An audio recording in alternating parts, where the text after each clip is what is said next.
একটা চায়ের দোকানে দুইজন বন্ধু গল্প করতেছিল এবং এই দুই বন্ধু বিভিন্ন বিষয়ে আলাপ করছে এবং নিজেদের ইনকাম নিয়েও আলাপ আলোচনা করছে। যে একই সময় আরেকটা লোক ওই চায়ের দোকানে ঢুকছে। তো ওই লোক চায়ের দোকানে ঢুকেই ওভারহার্ড করছে, কানে কানে শুনছে যে ওইখানে দুইটা ছেলে টাকা পয়সা নিয়ে আলাপ আলোচনা করতেছে। তো এই লোক কিউরিয়াস হয়ে ওই দুই বন্ধুর একজনকে জিজ্ঞেস করেছে যে ভাই আপনি দিনে কত টাকা ইনকাম করেন? তো ওই ছেলে, যে দুই বন্ধুর এক বন্ধু যে কথা বলছিল, সে বলছে যে আমার দিনে ইনকাম প্রায় $50 মতো। তো এই লোক বলছে দিনে ইনকাম $50, তার মানে মাসে আপনার ইনকাম প্রায় $1500। তো ওই ছেলে বলছে হ্যাঁ। তখন এই লোক যে মাত্র চায়ের দোকানে ঢুকছে, সে বলছে যে আমি একটা পডকাস্ট শুরু করব, আপনি আসেন আমার পডকাস্টে, আপনি আমার প্রথম গেস্ট এবং আমার পডকাস্টের টাইটেল হবে কিভাবে মাসে $1500 ইনকাম করা যায়। তখন এই ঠিক চায়ের দোকানের পাশেই একটা ঝালমুড়িওয়ালা বসেছিল, যে ঝালমুড়িওয়ালা দিনে 5000 টাকার সেল করে, প্রত্যেক ঘন্টায় প্রায় 10 থেকে 20 প্যাকেট ঝালমুড়ি বিক্রি করে এবং প্রত্যেক প্যাকেট 10 থেকে 20 টাকা এরকম। তো দিনে প্রায় 5000 টাকার বিক্রি হয়, বা ইংরেজিতে বললে দিনে প্রায় $50 মতো বিক্রি হয়। তো উনি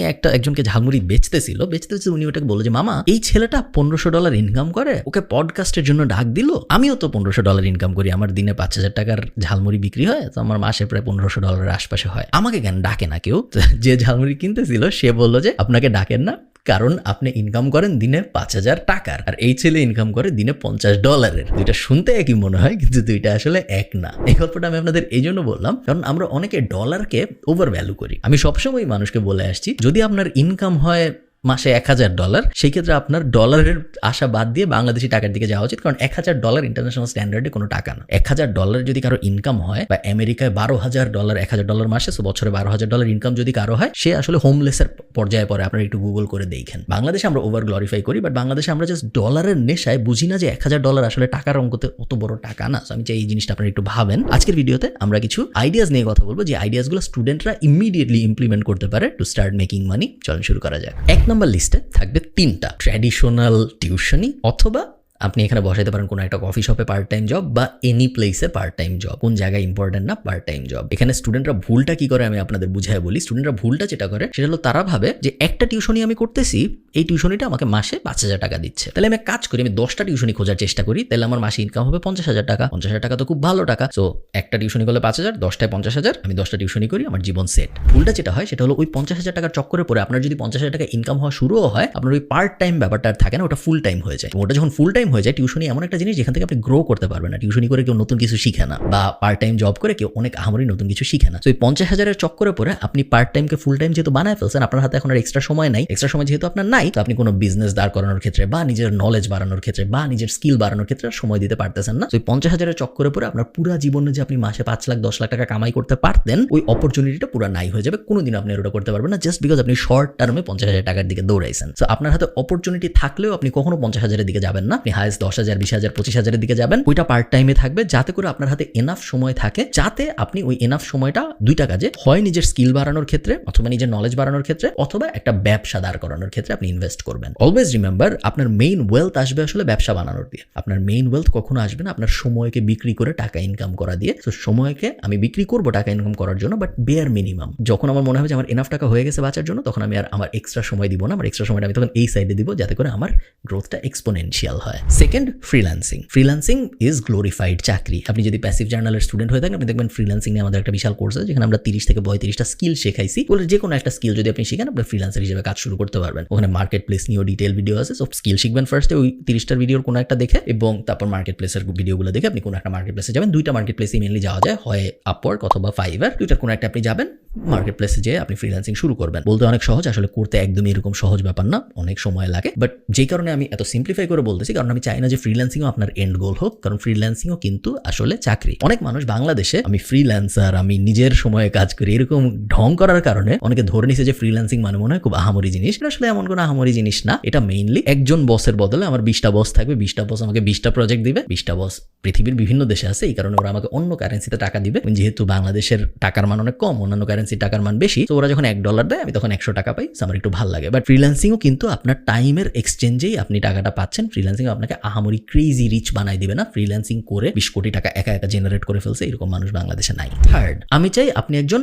কানেক্টর হন। নিজেকে আপনি একজন কানেক্টর হিসেবে ভাবেন এবং এটাকে একটা পার্ট টাইম জব হিসেবে ট্রিট করেন। একজন কানেক্টরের কাজ কি? একজন কানেক্টরের কাজ হলো বিভিন্ন মানুষকে কানেক্ট করানো। আপনি একটা ফেসবুক গ্রুপে দেখলেন একজন বলছে যে আচ্ছা, আমি যদি এমন একজনকে পেতাম যে ভালো ফ্রেঞ্চ শিখায় বা ভালো জার্মান শিখায়, আমার জার্মানি যেতে হবে, আমার হাজব্যান্ড বা ওয়াইফ অলরেডি জার্মানি চলে গেছে, ওর A1 ক্লিয়ার হয়ে গেছে, B1 এগুলো ল্যাঙ্গুয়েজ প্রফিসিয়েন্সি লেভেল ক্লিয়ার হয়ে গেছে, আমার হচ্ছে না, এরকম একজনকে যদি আমি পেতাম খুব ভালো হইতো। আপনি এরপর খুঁজে বার করবেন, এটা আপনার মাথার মধ্যে থেকে যাবে। আপনি রিসার্চ করতেছেন, আপনি নর্মাল আপনার জীবন কাটাচ্ছেন, হঠাৎ আপনি আরেকজনকে দেখলেন যে বললো যে আচ্ছা, আমার এক বন্ধু রিসেন্টলি এর কাছ থেকে জার্মান শিখছে, ও খুব ভালো জার্মান শিখায়। 2টা ডট পেলেন আপনি। এই 2টা ডট এখন আপনি আপনার মাথার মধ্যে মিলানোর চেষ্টা করবেন। এই লোককে ফার্স্টে যাই জিজ্ঞেস করবেন, আচ্ছা তুমি কি জার্মান শিখাও? তুমি যে শিখছো, ভালো করছো, একজন নাকি তোমার কাছ থেকে শিখে জার্মানি চলে গেছে, তুমি কি এরকম জিনিসপত্র শিখাবা অন্য কাউকে যদি আমি পাঠাই? ও যদি বলে হ্যাঁ শিখাবো, আচ্ছা তুমি যাকে পাঠাবো তার 20% আমাকে কি দিবা? বললো ওকে দিব। ওর তো এই মুহূর্তে কোনো স্টুডেন্টই ছিল না। এরপর আপনি অন্যজনের কাছে গেলেন যে আপনার 2 মাস আগে আপনার মনে ছিল সে জার্মান শিখতে চায়, এই দুজনকে আপনি যে মিলাইলেন, ওই যে 20% আপনি পেলেন, ওটা হলো আপনার কমিশন। কানেক্টর, অনেকে বলবে অ্যাপয়েন্টমেন্ট সেটেলার। কানেক্টর আমার মতে খুব কুল একটা বিজনেস এবং প্রত্যেকটা স্টুডেন্টেরই এটা পার্সু করা উচিত, কারণ এটা মাল্টি ডাইমেনশনাল, এটা অনেক অ্যাঙ্গেলে হতে পারে। এটা একটা এক্সাম্পল আমি দিলাম আপনাদের। আর একটা অবভিয়াস এক্সাম্পল হতে পারে, আপনি বিভিন্ন ফেসবুক পেজকে মেসেজ দিয়ে বললেন যে তোমাদের কি মার্কেটিং এর হেল্প লাগবে? যদি বলে হ্যাঁ লাগবে, আপনি তো মার্কেটিং এর কিছু জানেন না, আপনার জানা জরুরি না, আপনি তখন ওই লাগবের ইনফরমেশনটা নিয়ে একটা এজেন্সিকে দিবেন, দিয়ে বলবেন যে তোমার মার্কেটিং এর সার্ভিস লাগবে বলেছে আমাকে, ও যদি তোমার ক্লায়েন্ট হয় তুমি আমাকে প্রথম মাসের 15% দিও বা 10% দিও। আরেকটা অ্যাঙ্গেল হয়ে গেল। এরকম মাল্টি ডাইমেনশনাল অ্যাঙ্গেল কিন্তু আপনি খুঁজে বের করতে পারেন এবং এই অ্যাঙ্গেলগুলো খুঁজে বের করে ডটগুলা কানেক্ট করার যে জবটা, ওটাকেই আমি বলতেছি একজন কানেক্টরের job. It's a business. So eventually আপনি এটা গ্রো করতে পারবেন এবং আপনার জায়গায় একজন মানুষকে সিইও হিসেবে বসায় দিয়ে আপনি মুভ অন করতে পারবেন এবং এই কারণে আমার এই জিনিসটা পছন্দ। আমার ধারণা এটা যে কোনো মানুষ স্টুডেন্ট অবস্থায় শুরু করতে পারে। Fourth, be a writer for CEO's. আমি জানি না আপনারা জানেন নাকি, বাংলাদেশ হোক ইন্টারন্যাশনালি হোক, সবাই ইনফ্লুয়েন্সার হইতে চায়, সবাই ক্রিয়েট করতে চায় কন্টেন্ট এবং সবাই ইম্প্যাক্ট রাখতে চায় সোসাইটিতে। তো একজন সিইওর বা একজন সি সুইট লেভেলের মানুষের বা একজন সিনিয়র কর্মকর্তার হাতে এত সময় নাই যে সে বসে বসে লিঙ্কডইনের জন্য কন্টেন্ট বানাবে বা সে বসে বসে ফেসবুকের জন্য কন্টেন্ট বানাবে, রিটেন ফর্মে কন্টেন্ট বানাবে, তারা তো সময় নেই। সো সে করে না, বাট সে কিন্তু চায়। এখন সোনালী ব্যাংকের যে এমডি, তার ইচ্ছা আছে, তার মনের গভীরে ইচ্ছা আছে, যে এক্সাম্পল হিসেবে বলতেছি, আপনারা ভাবেন না যে এক্স্যাক্টলি আমি সোনালী ব্যাংকের এমডির কথাই বলতেছি, তার মনের ভিতরে ইচ্ছা আছে যে লিঙ্কডইনে যদি আমার 1 লাখ ফলোয়ার থাকতো, যারা প্রত্যেক সপ্তাহে আমি আমার এই লম্বা ব্যাংকিং এক্সপিরিয়েন্স থেকে যা শিখেছি এটা আমি শেয়ার করবো, তারা অনেক দেখবে, সবাই এটা চায়, সবাই এটা লাইক করে, বাট অনেকে এটা রিয়ালাইজ করে না। অনেকে যারা রিয়ালাইজ করে তাদের হাতে তো সময় নেই যে তারা বসে বসে কন্টেন্ট লিখবে। তো আপনি কি করবেন? Be a writer for CEO's. আপনি এদের সাথে যোগাযোগ করবেন, আপনি এদের সাথে যোগাযোগ করে বলবেন যে ভাইয়া, আমি প্রত্যেক মাসে 2 দিন আসবো, একটা টেপ রেকর্ডার নিয়ে আসবো, আমি আপনাকে বিভিন্ন জিনিস জিজ্ঞেস করবো, আপনি আমাকে গল্পের মতো করে বলবেন, এরপরে আমি বাসায় যাব, আপনার লিঙ্কডইনের জন্য আমি কন্টেন্ট সাজাবো, সুন্দর করে ফরম্যাট করবো, ইমেজ বসাবো, এই করবো সেই করবো, আমি পোস্ট করা শুরু করবো, আপনাকে একজন অথরিটি হিসেবে আমি দাঁড় করানো শুরু করবো। শুধু যে সি সুইট লেভেলের মানুষদের হতে হবে তা না, এই জিনিস আপনি ইয়াং স্টার্টআপ ফাউন্ডারদের সাথেও করতে পারেন, কারণ স্টার্টআপ ফাউন্ডারদের বেশিরভাগ সময় ফান্ডিং লাগে এবং ফান্ডিং যখন দেওয়া হয় তখন অনেকগুলো মেট্রিকের মধ্যে একটা মেট্রিক দেখা হয় যে এর ইম্প্যাক্ট কিরকম, এবং এই কারণেই স্টার্টআপ ফাউন্ডাররা চায় তাদের লিঙ্কডইন অনেক স্ট্রং হোক, তাদের ফেসবুক অনেক স্ট্রং হোক, তাদের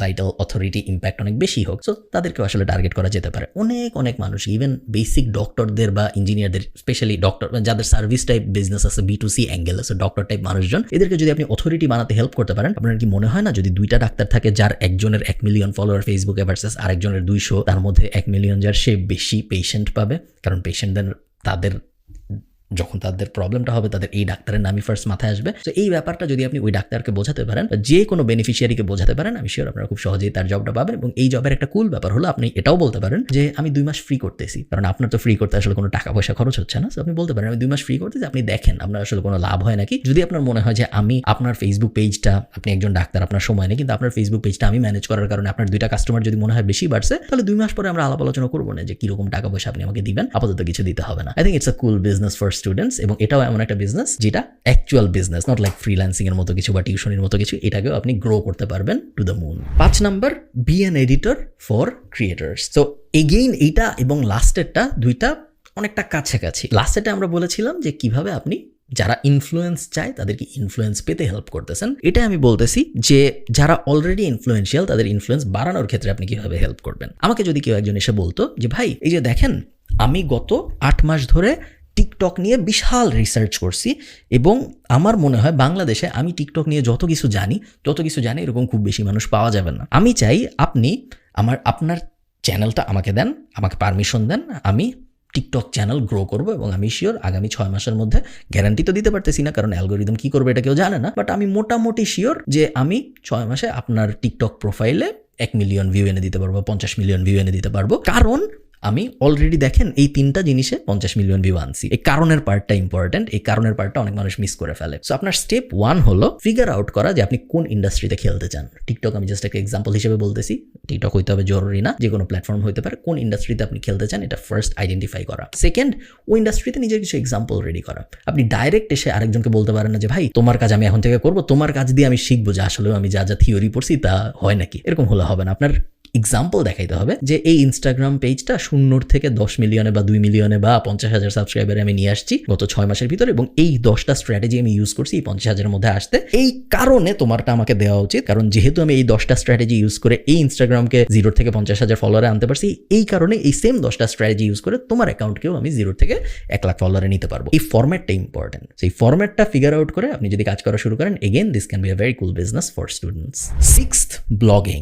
ব্লগিং আমার খুব পছন্দের একটা জিনিস, এবং আপনারা যারা প্যাসিভ জার্নালের ইউটিউব চ্যানেল আমি জানি না দেখেন নাকি কেউ, যদি দেখেন ওখানে দেখবেন আমাদের 2017-18 ব্লগিং এর একটা কোর্স আছে ফ্রিলি অ্যাভেলেবল আমাদের প্যাসিভ জার্নাল ইউটিউব চ্যানেলে। ওই ব্লগিং এর কোর্সটায় আমি একদম 0 থেকে একটা ব্লগ দাঁড় করায় সেটা থেকে ইনকাম করেও দেখাইছি। ওই কোর্সটা কিন্তু অনেকে পাইরেটেড 100-200 টাকায় বেচে, বাট অনেকে জানেন এটি ইউটিউব চ্যানেলে ফ্রি আমাদের। তো ওই কোর্সটায় যা দেখানো হয়েছে তার অনেক কিছু বদলাই গেছে। প্যাসিভ জার্নালে যারা স্টুডেন্ট আমাদের কোর্সের মেম্বার তারা জানেন যে আপডেটেড কোর্স আছে, এবং বা আপনি যখন এই ভিডিও দেখতেছেন তখন হয় আসছে বা হয়তো সামনে আসবে। তো ব্লগিং এর বেসিক প্রিন্সিপাল খুব সহজ। একটা টপিক আইডেন্টিফাই করা, যে টপিকে ম্যাস ইন্টারেস্ট আছে প্লাস নিজের ইন্টারেস্ট আছে, ব্লগ বানানো, সো কন্টেন্ট পাবলিশ করা, এসইও করা, এবং তারপরে ওয়েট করা যেন কন্টেন্টটায় ট্রাফিক আসে, এবং ট্রাফিক আসার পরে ডিসাইড করা আমি কিভাবে মনিটাইজ করব। সাধারণত 2টা ভাবে মনিটাইজ করা হয়, হয় অ্যাফিলিয়েট মার্কেটিং করে অথবা অ্যাড বসায়। আরেকটা উপায় আছে নিজের প্রোডাক্ট সার্ভিস সেল করা, বাট ওটা সাধারণত বেশিরভাগ বাংলাদেশি ব্লগাররা করে না। তারা হয় অ্যাফিলিয়েটের দিকে যায়, বা তারা অ্যাডের দিকে যায়, বা তারা 2টার দিকেই যায়। তো এই 5টা স্টেপ ফলো করে যে কেউ ব্লগার হতে পারে। আমার মতে very cool business for any students to pursue. Even if you fail, যদি আপনি ফেইলও করেন তারপরেও একটা ব্লগ শুরু থেকে বানানোর এই জার্নিতে আপনি যা যা শিখবেন তা হার্ডলি আপনি অন্য কোনো কিছু একদম 0 থেকে দাঁড় করাইতে যে শিখবেন। সেই কারণে আমার মনে হয় সবারই নিজের জীবনে কোনো পর্যায়ে একটা ব্লগ বানানোর চেষ্টা করে দেখা উচিত যে সে আসলে পারে নাকি। লাস্ট আমাদের লিস্টে হলো স্টার্টিং আ ন্যাশনাল ড্রপশিপিং বিজনেস। ড্রপশিপিং এর কনসেপ্টের সাথে আপনারা যারা পরিচিত না, ড্রপশিপিং মানে হলো একজন মানুষ একটা প্রোডাক্ট বা সার্ভিস বেচে, আমার কাছে ওই প্রোডাক্ট বা সার্ভিসটা নাই, বাট আমি ওটা আবার বিক্রি করি, এবং যখন আমার কাছে কোনো একটা অর্ডার আসে আমি ওর কাছ থেকে একটা অর্ডার দিয়ে পাঠাই দিই। সো মনে করেন আমি ঠিক করলাম আমি আজকের থেকে ক্যাননের ক্যামেরা বেচবো, তো আমার বাসায় তো ক্যাননের ক্যামেরা নাই এক্সট্রা বেচার জন্য, আমি একটা ফেসবুক পেজ খুললাম, আমি ক্যাননের ছবি আপলোড করলাম, ছবি তো গুগল করলেই পাওয়া যায়, আমি মার্কেটিং করা শুরু করলাম। প্যাসিভ জার্নালের ইউটিউব চ্যানেলে মার্কেটিং নিয়ে একটা ফ্রি কোর্স আছে, ওটা দেখে আমি মার্কেটিং করা শুরু করলাম। এখন আমার কাছে একটা ক্যাননের অর্ডার আসছে, এখন আমি কি করব? আমি অ্যাকচুয়াল যে ক্যানন বেচে তার কাছ থেকে অর্ডার দিয়ে ওই কাস্টমারকে পাঠিয়ে দিব। আমাকে যে অর্ডার দিছে তার কাছ থেকে আমি টাকা পাইছি, আমি বলছি যে ভাই ওয়েট করেন 7 দিনের মধ্যে আপনার কাছে ক্যামেরা চলে যাবে। এরপরে অ্যাকচুয়াল যে ক্যামেরা বেচে তার কাছে যে আমি বলছি ভাই এই ঠিকানা একটা ক্যামেরা পাঠান, আমি টাকা দিয়ে দিচ্ছি। এই কনসেপ্টটাকেই বলা হলো ড্রপ শিপিং, এবং আমি মনে করি এই জিনিসটা আপনারা অনেক কিছু নিয়ে করতে পারেন। বাংলাদেশি অনেক টি শার্ট কোম্পানি আছে যাদের easily T shirt drop ship করা সম্ভব। বাংলাদেশে অনেক মধুর কোম্পানি আছে, শাড়ির কোম্পানি আছে, বইয়ের কোম্পানি আছে, কোম্পানির কোনো অভাব নেই, যাদের সবার উপরে আপনি একটা ড্রপ শিপিং লেয়ার বসাইতে পারেন। আপনার ওই প্রোডাক্ট ধরতে হবে না কোনোদিন, আপনার ওই সার্ভিস ধরতে হবে না কোনোদিন, বাট খুব কুল এবং ইজি উপায়, একদম সহজ ডাল ভাত পদ্ধতিতে আপনি ওই বিজনেসের উপরে একটা ড্রপশিপ লেয়ার বসায় ওই বিজনেসেরও লাভ, কারণ ওদের কাস্টমার বাড়তেছে, ওদের অর্ডার বাড়তেছে, এবং আপনারও লাভ, কারণ আপনার এমন কোনো আহামরি কষ্ট করতে হচ্ছে না এরকম একটা বিজনেস দাঁড় করাইতে, কারণ আপনি আসলে মার্কেটিং ছাড়া এবং বেসিক লেআউট বিল্ডিং ছাড়া তেমন কিছু করতেছেন না। না আপনি ডেলিভারি দিচ্ছেন, না আপনি প্রোডাক্ট স্টক করতেছেন, সো আপ ফ্রন্ট খরচ হচ্ছে না আপনার খুব বেশি, আপনি জাস্ট মার্কেটিং করতেছেন, আপনি জাস্ট একটা বেসিক স্টোর ফ্রন্ট বানাইছেন। সো আমি চাই আপনার এই ব্যাপারটা নিয়ে একটু এক্সপ্লোর করেন। আমার ধারণা বেশিরভাগ স্টুডেন্ট, একটু যারা বড় স্টুডেন্টস যারা ইউনিভার্সিটিতে পড়তেছেন অলরেডি এবং আমার ভিডিও দেখেন, তাদের জন্য আমার মতে national drop shipping up front store type একটা সলিউশন বানানো এবং তারপর বিভিন্ন প্রোডাক্ট বা সার্ভিস ট্রাই করা বাংলাদেশের মার্কেটের জন্য বেশ মজার একটা অভিজ্ঞতা হতে পারে। এই তো এগুলো আমার মতে খুব ইন্টারেস্টিং কিছু উপায় স্টুডেন্টদের